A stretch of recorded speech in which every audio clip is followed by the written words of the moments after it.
This story is based on Genesis 37:39-45. I encourage you to refer to the Bible for a detailed description of the story. Once upon a time, in the land of Canaan, there was a young man named Joseph.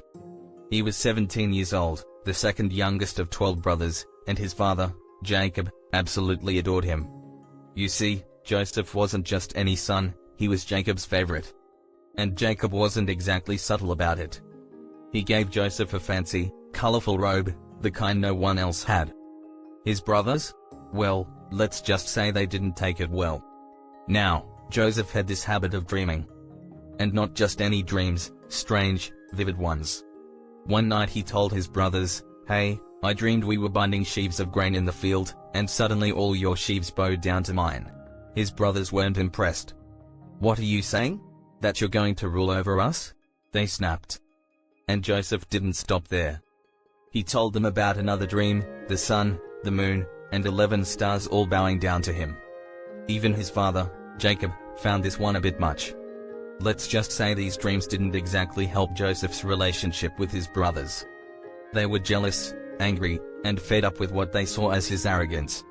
So, one day, when they were out grazing sheep far from home, they saw Joseph coming from a distance, wearing that flashy coat of his. And they hatched a plan. "Let's get rid of him," they whispered. "We'll throw him into a pit and tell Dad some wild animal got him." But Reuben, the eldest, had second thoughts. "Let's not kill him," he said. "Just throw him into the pit and leave him there."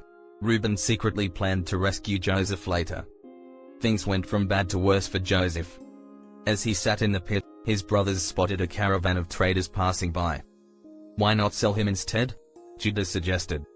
And that's exactly what they did.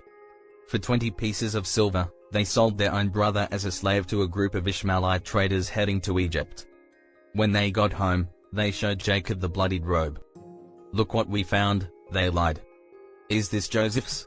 Jacob was heartbroken. He thought his beloved son was dead, and no one told him the truth. Meanwhile, Joseph's life took a sharp turn. He ended up in Egypt, sold as a slave to a man named Potiphar, a powerful official in Pharaoh's court. But here's the thing about Joseph, he had this unshakable faith in God. And even in the worst circumstances, he worked hard and stayed honest. Potiphar noticed and put Joseph in charge of his entire household. But not everything went smoothly. Potiphar's wife tried to get Joseph to betray his master. Joseph refused, again and again. One day, when he ran away from her advances, she grabbed his cloak and used it to frame him. Potiphar, furious, had Joseph thrown in prison. It might seem like the end of the road, but Joseph didn't give up. Even in prison, he stayed faithful and hard-working. Before long, the prison warden noticed him too and put him in charge of the other prisoners. And then something remarkable happened. Joseph's gift for interpreting dreams came back into play. 2 of Pharaoh's officials, also in prison, had strange dreams. Joseph explained their meanings. One would be restored to his position, the other would be executed. And it happened exactly as Joseph said. Joseph asked the restored official to remember him and mention him to Pharaoh, but the man forgot. 2 years passed, and Pharaoh himself had some disturbing dreams, about skinny cows eating fat cows and withered grain swallowing healthy grain. No one could explain them. That's when the official remembered Joseph. Pharaoh summoned him, and Joseph, with God's help, interpreted the dreams. He explained that Egypt would have 7 years of plenty, followed by 7 years of famine. And he didn't stop there, he suggested a plan to store up food during the good years to survive the bad ones.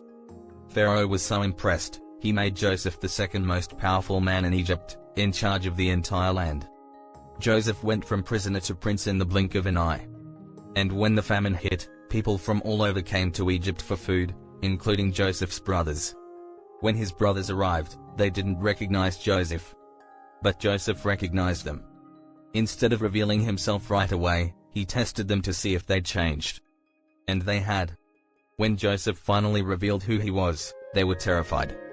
They thought he'd take revenge. But Joseph said something extraordinary, "Don't be afraid.